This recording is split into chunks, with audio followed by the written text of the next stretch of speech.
হজরত মুসা আলাইসাল্লাম ও তার উম্মতের কাছে ফেরাউনের যে অবস্থান ছিল, হজরত মুহাম্মদ সাল্লাল্লাহু আলাইহি সাল্লাম ও মুসলিম উম্মাহর কাছে আবু জাহেলের ঠিক সেই অবস্থান। কিন্তু আপনি কি জানেন কিভাবে এই ঘৃণিত মানুষটির মৃত্যু হয়েছিল?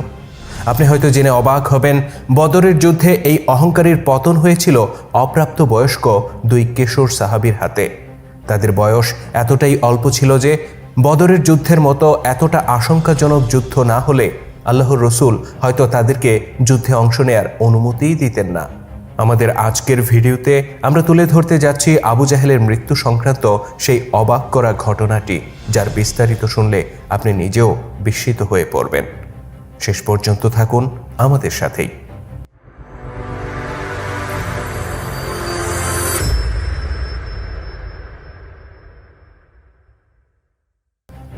আবু জাহেল ছিল মক্কার কুরাইশ গোত্র বনু